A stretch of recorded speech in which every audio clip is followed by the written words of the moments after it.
So the idea of a wanderer is one whose overarching core personality, soul consciousness, so to speak, the personality that you are beyond this personality, the higher soul, the core frequency of your overall being, which has multiple life extensions, multiple physical life extensions and non-physical life extensions, that soul has been through plenty of physical experiences, third density, this what we've just been out of is third density experience.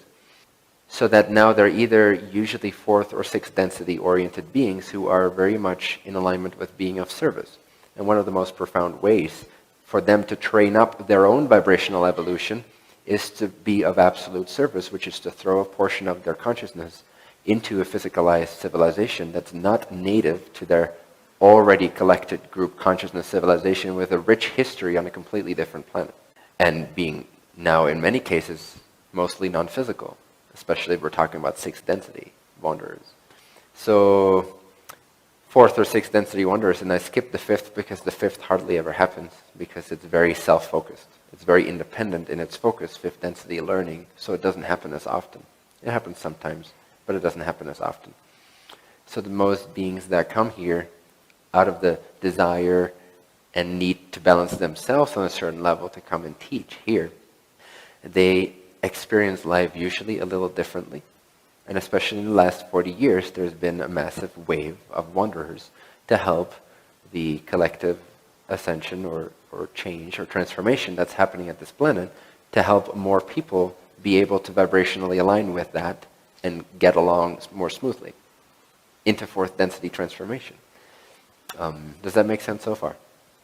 So the concept wanderer is, in general, free, can also be seen independent from planetary transformation, but it's usually very prevalent. Wanderers are more prevalent. They're more present. They become more present on a planet when it's about to go into a transformational age that moves the whole planetary sphere from third into fourth density, for example.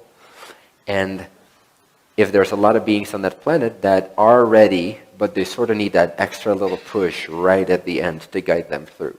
That's when usually massive waves of wanderers come to a particular planet, which mean, again, souls that are of a native frequency and have a native history other than, quote-unquote, Earth native human beings, that have maybe done many of these cycles as an exploration of their soul and theme, and this is what they know.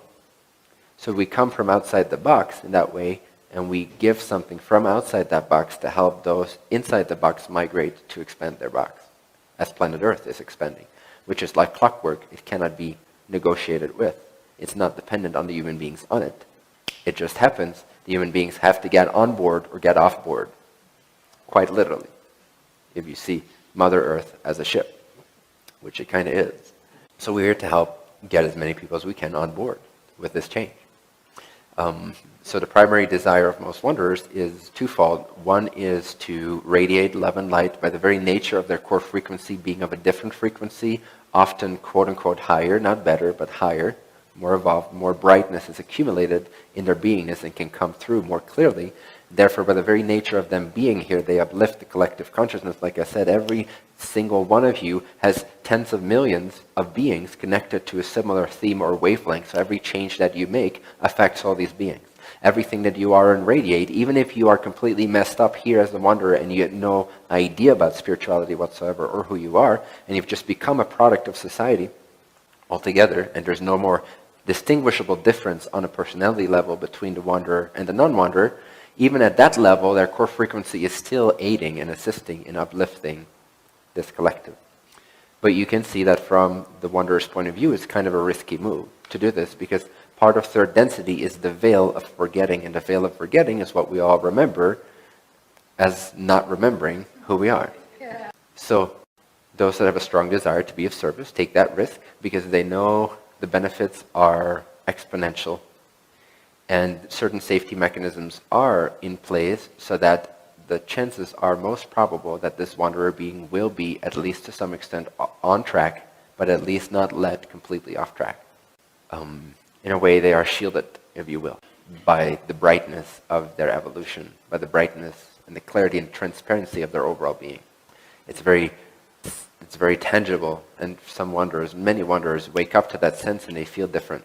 They feel like something is out of place here. They're not quite at home. And that can look like many things. It can look like shooting up heroin. It can look like becoming a spiritual teacher, and anything in between or above and beyond or below. How to penetrate the veil of forgetfulness. How to remember more of who we are.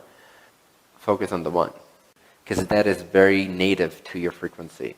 Especially if you're a sixth density wanderer, what is key at that point is to honor the one. And I sense that might be the case for you. So, focus on the one. Does that make sense? Completely. Yes. Let's see. Totally. There you go. Thank you so much. Thank you. Remember the one. And as you remember the one, you bring the one. You bring your remembrance and your honoring of the one into every single one of your actions, more and more. You bring it into your life. Your life becomes a testimony to the one. It becomes a celebration, an honoring of that. And it doesn't have to look very sober, but it will be very humble. It will be very pure. It will be very sincere. But sincerity can look like abundance. It can look like freedom. It can look like passion. It doesn't have to be a monk-like existence. I'm honoring the one.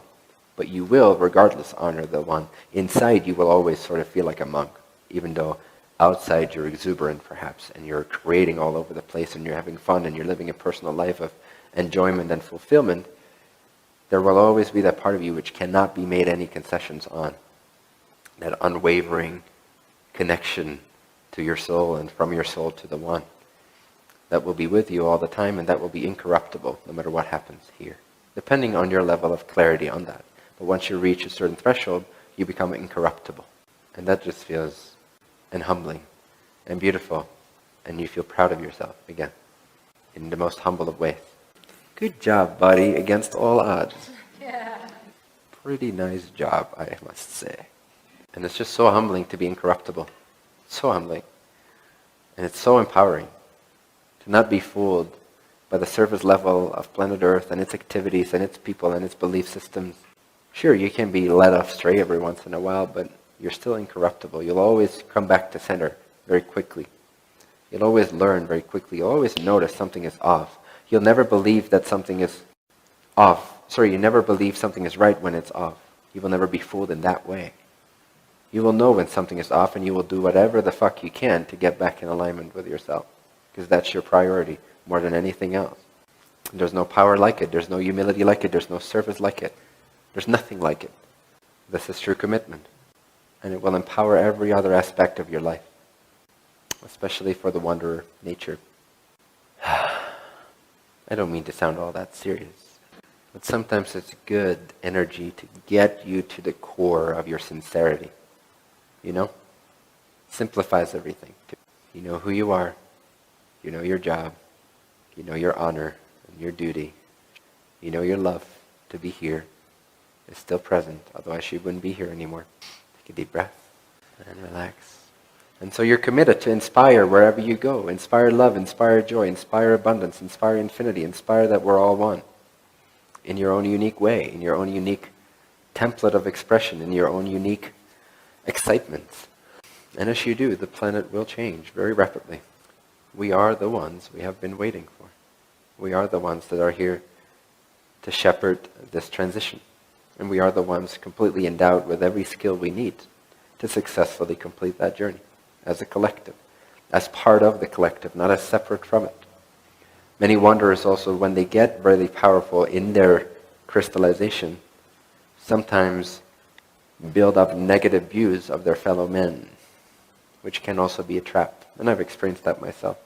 So it's also important to have that balance for yourself where you're actually able to always coax her back into falling in love with the one she came here to support. Because if you start to resent the object of your love and service, you resent your own journey altogether. And you deny the progress you've been making.